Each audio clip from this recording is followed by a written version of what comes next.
എൻ്റെ പേര് അനിത, ഹസ്ബൻഡ് പേര് പ്രിൻസ്. ഞങ്ങൾ കോട്ടയത്ത് പാലായിൽ നിന്ന് വരുന്നു. ഞങ്ങൾ രണ്ടുപേരും ഡോക്ടേഴ്സാണ്. രണ്ട് പിള്ളേരാണ്. മൂത്ത മോൻ ജോസഫ്, രണ്ടാമത്തെ മോൻ്റെ പേര് ജോൺ. അപ്പോൾ ഇളയ മോന് 2.5 വയസ്സായപ്പോൾ അവന് നെഫ്രോട്ടിക് സിൻഡ്രോം എന്ന് പറഞ്ഞ ഒരു അസുഖം ഡയഗ്നോസ് ചെയ്തു. അപ്പോൾ അത് കിഡ്നിയെ ബാധിച്ച് മൂത്രത്തിലൂടെ ഹൈ ലെവലിൽ പ്രോട്ടീൻ പോകുന്ന ഒരു അസുഖമാണ്. അപ്പോൾ അതിൻ്റെ ഭാഗമായിട്ട് മോന് ഹൈ ഡോസിൽ സ്റ്റിറോയിഡ് തുടങ്ങി. അവൻ്റെ ബോഡി വെയ്റ്റിൻ്റെ ഡബിൾ ഡോസിലാണ് സ്റ്റിറോയിഡ് സ്റ്റാർട്ട് ചെയ്യുന്നത്. അങ്ങനെ ഇതിൻ്റെ ട്രീറ്റ്മെൻറ്റ് 6 ആഴ്ച ദിവസവും ഈ ഹൈ ഡോസ് സ്റ്റിറോയിഡ് എടുക്കണം. അത് കഴിഞ്ഞ് 1.5 സ്റ്റിറോയിഡ് കുറച്ച് ഡോസ് കുറച്ച് വീണ്ടും 6 ആഴ്ച എടുത്ത് നിർത്തുകയാണ് ചെയ്യാറ്. പക്ഷെ മോന് സ്റ്റിറോയിഡ് സ്റ്റാർട്ട് ചെയ്തു, ഹൈ ഡോസിൽ തന്നെ സ്റ്റാർട്ട് ചെയ്തു. 10 ദിവസത്തിനകം മൂത്രത്തിലൂടെ പ്രോട്ടീൻ പോകുന്ന അളവ് കുറഞ്ഞെങ്കിലും മൂത്രത്തിലൂടെ പ്രോട്ടീൻ പോകുന്ന കംപ്ലീറ്റ് ആയിട്ട് നിന്നെങ്കിലും കുറച്ച് ദിവസം ഈ 6 ആഴ്ചയോളം ഇത് ഡെയിലി ആയിട്ട് എടുത്തതിന് ശേഷം 1.5 എടുക്കാൻ തുടങ്ങി. ഉടനെ തന്നെ വീണ്ടും മൂത്രത്തിലൂടെ ഹെവി ആയിട്ട് വീണ്ടും പ്രോട്ടീൻ പോകാൻ ആരംഭിച്ചു. അപ്പോൾ നെഫ്രോളജിസ്റ്റൊക്കെ പറഞ്ഞു, സാധാരണ ഇത്രയും ഹൈ ഡോസ് എടുത്തുകൊണ്ടിരിക്കുമ്പോൾ ഇങ്ങനെ വീണ്ടും ഒരു പ്രോട്ടീൻ പോകുന്ന പോലെ, അതായത് അതിന് റിലാപ്സ് എന്നാണ് പറയുന്നത്, വീണ്ടും റിലാപ്സ് വരുന്നത് അത്ര സാധാരണമല്ല എന്ന് പറഞ്ഞു. എങ്കിലും ആദ്യമായിട്ട് റിലാപ്സ് വന്നതുകൊണ്ട് ഞങ്ങൾ മരുന്ന് വീണ്ടും കൂട്ടുമ്പോൾ കുറയുമെന്ന് ആശ്വസിച്ചു. അങ്ങനെ വീണ്ടും ഹൈ ഡോസ് സ്റ്റിറോയിഡ് എടുത്തു തുടങ്ങി. വീണ്ടും 10 ദിവസത്തിനകം അവൻ്റെ മൂത്രത്തിലെ പ്രോട്ടീൻ്റെ അളവ് സ്റ്റോപ്പ് ചെയ്യുകയും, എന്നാൽ ഈ ഹൈ ഡോസ് 25 മില്ലിഗ്രാം സ്റ്റിറോയിഡ് കൊടുത്തുകൊണ്ട് ഇരിക്കുമ്പോൾ തന്നെ അവന് ഒരു ചെറിയ ജലദോഷം വരികയും വീണ്ടും മൂത്രത്തിലൂടെ പ്രോട്ടീൻ പോകാനും തുടങ്ങി. അപ്പോൾ ഇങ്ങനെ 3 പ്രാവശ്യം അടുപ്പിച്ച് വന്നുകൊണ്ടിരിക്കുമ്പോൾ ഒരു 2.5 മാസത്തെ ഗ്യാപ്പിൽ 3ാമത്തെ തവണയായി ഇത്. അപ്പോൾ ഡോക്ടേഴ്സ് പറഞ്ഞു, ഇത്രയും ഹൈ ഡോസ് സ്റ്റിറോയിഡ് കൊടുക്കുമ്പോൾ ഇത്ര അടിക്കടി ഇങ്ങനെ വന്നുകൊണ്ടിരിക്കുന്നത് അതത്ര സാധാരണമല്ല. അപ്പോൾ മോന് ഒന്നുകിൽ high dose steroid dependent nephrotic syndrome ആകാം, അല്ലെങ്കിൽ സ്റ്റിറോയിഡിനോട് റെസിസ്റ്റൻ്റ് ആയിട്ടുള്ള നെഫ്രോട്ടിക് സിൻഡ്രോം ആകാം എന്ന് പറഞ്ഞു. അപ്പോൾ സ്റ്റിറോയിഡ് റെസിസ്റ്റൻറ്റ് നെഫ്രോട്ടിക് സിൻഡ്രോം എന്ന് പറയുമ്പോൾ അത് ഒരു സീരിയസ് ആയിട്ടുള്ള പ്രശ്നമാണ്. അതായത് പലപ്പോഴും അത് റീനൽ ഫെയിലിയറിലോട്ട് പോവാം, ട്രാൻസ്പ്ലാന്റ് ഒക്കെ വേണ്ടി വരുന്ന രീതിയിൽ ട്രീറ്റ്മെൻറ്റ് അധികം ഇല്ലാത്ത രീതിയിലുള്ള ഒരു നെഫ്രോട്ടിക് സിൻഡ്രോമാണ്. അപ്പോൾ ഞങ്ങൾ വല്ലാതെ ഭയപ്പെട്ടു. അപ്പം ഇത്രയും നാൾ ഈ ഹൈ ഡോസ് സ്റ്റിറോയിഡ് ദിവസം ഏകദേശം എല്ലാ ദിവസവും തന്നെ കൊടുത്തതിൻ്റെ ഫലമായിട്ട് സ്റ്റിറോയിഡിൻ്റെ സൈഡ് ഇഫക്ട്സ് ആയിട്ട് അവൻ്റെ വെയിറ്റ് ഭയങ്കരമായിട്ട് 4-5 കിലോ കൂടി, ഭയങ്കര ഹൈപ്പർ ആക്റ്റീവ് ആകാൻ തുടങ്ങി, BP കൂടാൻ തുടങ്ങി, അവൻ്റെ ഷുഗർ ലെവൽസും എല്ലാം കൂടാൻ തുടങ്ങി.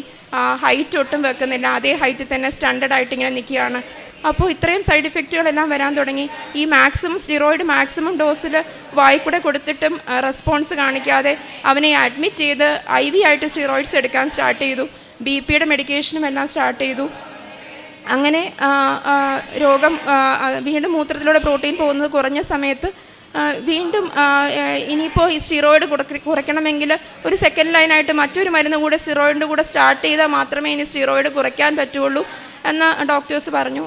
അപ്പോൾ ഇനി ഏത് തരം നെഫ്രോട്ടിക് സിൻഡ്രോം ഏത് ടൈപ്പാണെന്ന് മനസ്സിലാക്കാനായിട്ട് റീനൽ ബയോപ്സി എടുക്കുകയും അതിനുശേഷം ടാക്രോലിമസ്, MMF അങ്ങനെ തുടങ്ങിയ ഏതെങ്കിലും ഒരു മരുന്ന് തുടങ്ങാം എന്ന് പറഞ്ഞു.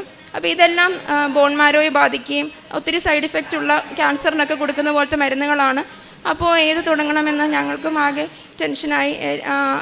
അപ്പോൾ ആ സമയത്ത് ഇനി ഇതെല്ലാം കൊടുത്താലും പ്രതികരിക്കാത്ത ഇവർക്ക് കൊടുക്കുന്നതായ IV ആയിട്ട് റിട്ടൂക്സിമാബ് എന്ന് പറഞ്ഞൊരു ഇഞ്ചക്ഷൻ തുടങ്ങാം എന്ന് തീരുമാനിച്ചു. അങ്ങനെ ഈ റിട്ടൂക്സിമാബ് ഇഞ്ചക്ഷൻ കൊടുത്തു മോന്. അതിനുശേഷം റിട്ടൂക്സിമാബ് കൊടുത്തതിന് ശേഷവും സ്റ്റിറോയിഡ് കുറയ്ക്കാൻ നോക്കി, വീണ്ടും റിലാപ്സായി. 4 ആഴ്ചയ്ക്ക് ശേഷം വീണ്ടും ഈ ഹൈ ഡോസ് സ്റ്റിറോയിഡ് ഒന്നുകൂടി കുറയ്ക്കാൻ ശ്രമിച്ചു, വീണ്ടും റിലാപ്സായി. 5 പ്രാവശ്യമായി ഈ 4.5 മാസത്തിൻ്റെ ഇടയ്ക്ക്. കഴിഞ്ഞ 2024 ഏപ്രിലാണ് അസുഖം തുടങ്ങിയത്. 2024 ഓഗസ്റ്റ് ആദ്യമായപ്പോഴേക്കും 5 പ്രാവശ്യമായി.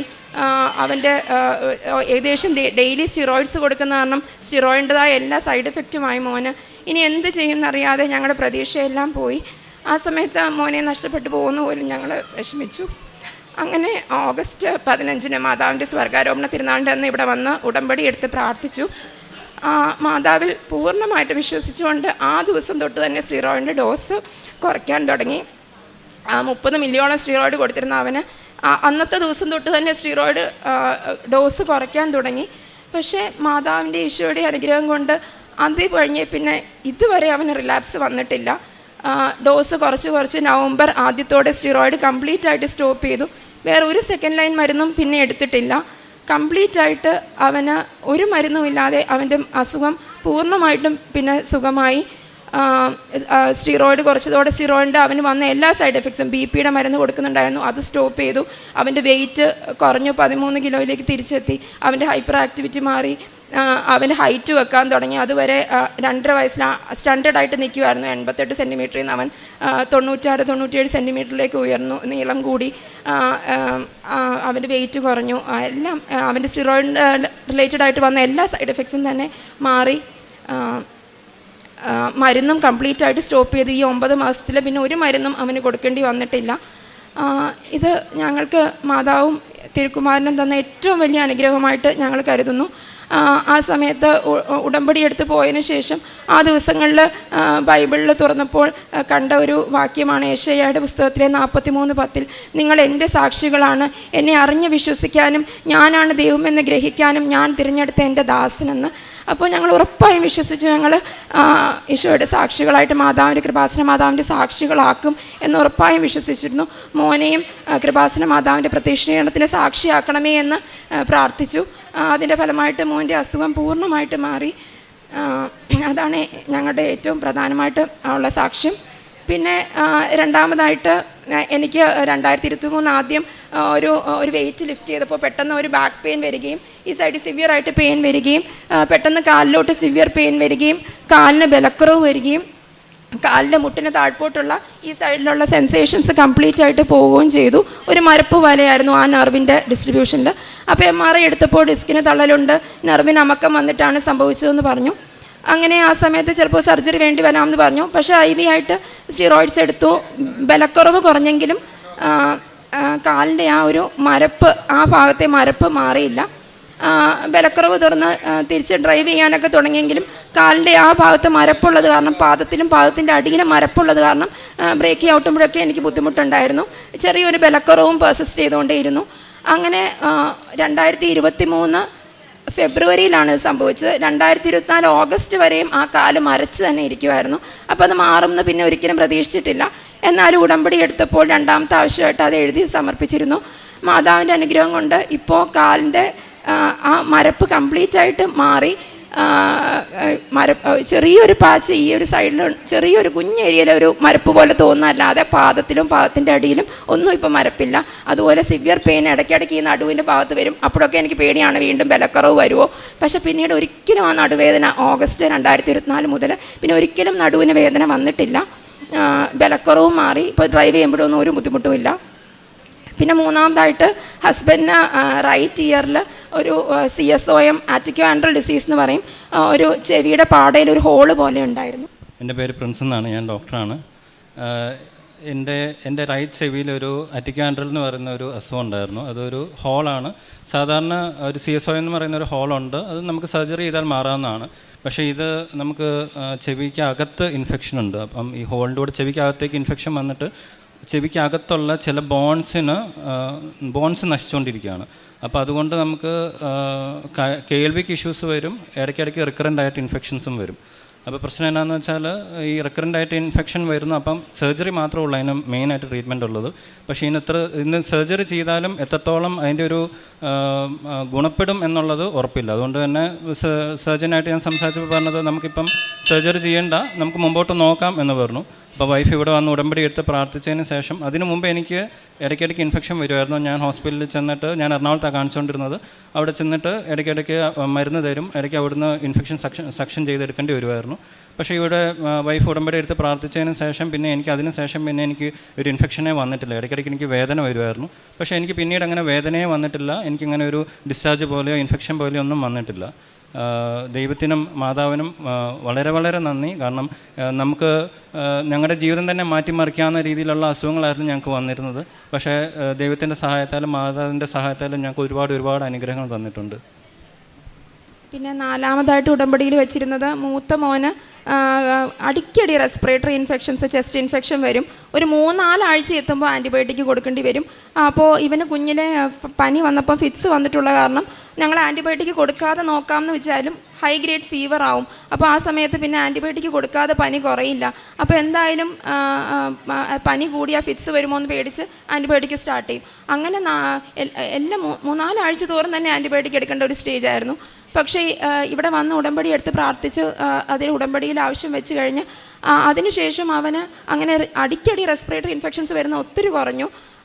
അവന് പിന്നെ ഞാൻ അവൻ്റെ ബാഗിൽ എപ്പോഴും പാരസെറ്റമോളിൻ്റെ സിറപ്പ് വെച്ചേക്കും. കാര്യം ടീച്ചറോട് പറഞ്ഞിട്ടുണ്ട് പനി വരുമ്പോൾ തന്നെ ഫസ്റ്റ് ഡോസ് സിറപ്പ് കൊടുത്തേക്കണം, കാര്യം ഇൻ കേസ് ഞങ്ങൾ എത്തുന്നതിന് മുമ്പേ അവന് ഫിറ്റ്സോ വല്ലതും വന്നാലോ. പക്ഷേ പിന്നീട് ഒരിക്കലും അവന് പാരസെറ്റമോളിൻ്റെ സിറപ്പ് ഉപയോഗിക്കേണ്ടിയേ വന്നിട്ടില്ല. ഇത്രയും നാളായിട്ടും. പിന്നെ പാരസെറ്റമോൾ ഞാൻ അവധി തുടങ്ങിയപ്പോൾ ബാഗിൽ നിന്ന് എടുത്ത് കളയുകയാണ് ചെയ്തത്. ചെറിയ ജലദോഷമോ ചുമയോ വരുമോ എന്നല്ലാതെ ഇതുവരെ ചെസ്റ്റ് ഇൻഫെക്ഷൻസോ ഒന്നും വന്നിട്ടില്ല. അതും മാതാവിൻ്റെ വലിയൊരു അനുഗ്രഹമാണ്. പിന്നെ എൻ്റെ വണ്ടി, ഞാൻ വണ്ടി ഓടിച്ചപ്പോൾ ഒരു പ്രാവശ്യം നിയന്ത്രണം തെറ്റി വണ്ടി ഒരു ഇലക്ട്രിക് പോസ്റ്റിൽ പോയി ഇടിച്ചു. കോൺക്രീറ്റ് പോസ്റ്റ് ഒടിഞ്ഞ് ചെരിഞ്ഞ് വണ്ടിയുടെ മീതെ വരെ എത്തി. പക്ഷേ വണ്ടിയിലേക്ക് വീണില്ല. വണ്ടിക്ക് നല്ലൊരു ഡാമേജ് വന്നെങ്കിലും വണ്ടിയിലുണ്ടായിരുന്ന എനിക്കോ മമ്മിക്കോ യാതൊരു പോറൽ പോലും ഏൽക്കാതെ മാതാവും തിരുക്കുമാരനും സഹായിച്ചു. മാതാവിൻ്റെ പത്രം വണ്ടിയിലുണ്ടായിരുന്നു. പിന്നെ എൻ്റെ കീച്ചെയിനും മാതാവിൻ്റെ കൃപാസന മാതാവിൻ്റെ പടമാണ് അതിൽ. അപ്പോൾ ഒരു അപകടവും ഉണ്ടായില്ല. ആ ഇലക്ട്രിക് പോസ്റ്റ് ഞങ്ങളുടെ വണ്ടിയിലേക്ക് മറിഞ്ഞായിരുന്നെങ്കിൽ വണ്ടി ഒരു കംപ്ലീറ്റ് ഡാമേജിലേക്ക് പോകുമായിരുന്നു. പക്ഷേ അത് സംഭവിച്ചില്ല. വണ്ടിയിൽ ചാഞ്ഞ വണ്ടിയുടെ മുമ്പിൽ വന്ന് ആ പോസ്റ്റ് ഇങ്ങനെ ഒടിഞ്ഞ് നിൽക്കുമായിരുന്നു, ഇലക്ട്രിക് കോൺക്രീറ്റ് പോസ്റ്റ്. ഞങ്ങൾക്ക് ആർക്കും ഒരു ആപത്തും പറ്റിയില്ല, വണ്ടിയിലുണ്ടായിരുന്ന എനിക്കോ മമ്മിക്കോ. ഇതായിരുന്നു ഞങ്ങൾക്ക് കിട്ടിയ വലിയ അനുഗ്രഹങ്ങൾ. പിന്നെ ഞങ്ങളുടെ ഉടമ്പടി ജീവിതത്തെപ്പറ്റി പറയുവാണെങ്കിൽ മോന് കിട്ടിയ രോഗസൗഖ്യം പറഞ്ഞ് തന്നെ എല്ലാവർക്കും പത്രം കൊടുത്തിട്ടുണ്ട്. അതുപോലെ തന്നെ ആശുപത്രിയിൽ സ്കാനിങ്ങിനും മറ്റും ബുദ്ധിമുട്ടുന്നവർക്ക് സ്കാനിങ്ങിന് പൈസ കൊടുത്ത് സഹായിച്ചിട്ടുണ്ട്. പിന്നെ അതുപോലെ ഉടമ്പടി ഇവിടെ എടുത്ത് ഓഗസ്റ്റ് 2024 ഉടമ്പടി എടുത്തത് മുതൽ മുടങ്ങാതെ സന്ധ്യാപ്രാർത്ഥനയും ജപമാലയും മാതാവിൻ്റെ ഉടമ്പടി പ്രാർത്ഥനയും പ്രത്യക്ഷീകരണ പ്രാർത്ഥനയും എല്ലാം ചൊല്ലുകയും അച്ഛൻ്റെ ഉടമ്പടി ധ്യാനത്തിലും രാവിലെയുള്ള ഡെയിലി ബ്രെഡും എല്ലാം മുടങ്ങാതെ കേൾക്കാനും എല്ലാം ശ്രമിക്കുന്നുണ്ട്. തിരുക്കുമാരനും കൃപാസന മാതാവും ഞങ്ങൾക്ക് തന്ന ഈ അനുഗ്രഹങ്ങൾക്ക് 1000 നന്ദി പറയുന്നു. പുറപ്പാട് 34:10 പറയുന്നു, ഇതാ ഞാൻ ഒരു ഉടമ്പടി ചെയ്യുന്നു, ലോകത്തൊരിടത്തും ഒരു ജനതയുടെ ഇടയിലും നടന്നിട്ടില്ലാത്ത തരം അത്ഭുതങ്ങൾ നിന്റെ ജനത്തിൻ്റെ മുമ്പിൽ ഞാൻ പ്രവർത്തിക്കും. അനിത ഫ്രാൻസിസ്യുടെ ഉടമ്പടി സാക്ഷ്യമാണ് നമ്മളിപ്പോൾ കേട്ടത്. 2.5 വയസ്സുള്ള മകന് നെഫ്രിക്സ് സിൻഡ്രം എന്ന രോഗം വന്നപ്പോൾ വളരെ സീരിയസ് സ്റ്റേറ്റിലൂടെ നിന്നാണ് കടന്നു പോയത്. അമ്മയെ വിളിച്ച് അപേക്ഷിക്കുകയും നേർച്ച വസ്തുക്കൾ കൊടുക്കുകയെല്ലാം ചെയ്തപ്പോൾ പൂർണ്ണമായ സൗഖ്യം ലഭിച്ച കാര്യം നമ്മൾ കേട്ടു. അതുപോലെ തന്നെ മകൾക്ക് ബാക്ക് പെയിൻ, നല്ല ബാക്ക് പെയിൻ ഉണ്ടായിരുന്നു, കാലിന് ബലക്കുറവും സ്പർശനശേഷി പോവുകയും ചെയ്തു. പക്ഷെ അതെല്ലാം ഉടമ്പടിയുടെ ബലത്താൽ, അമ്മയോടുള്ള പൂർണ്ണമായ വിശ്വാസത്താൽ പ്രാർത്ഥിക്കുകയും ഉടമ്പടി തൈലം പുരട്ടുകയും തേനും ഉപ്പെല്ലാം സേവിക്കുകയൊക്കെ ചെയ്തതിൻ്റെ ഫലമായിട്ട് അതും ആ മകൾക്ക് മാറിക്കിട്ടി. അതുപോലെ തന്നെ ഹസ്ബൻഡിന് ചെവിയിൽ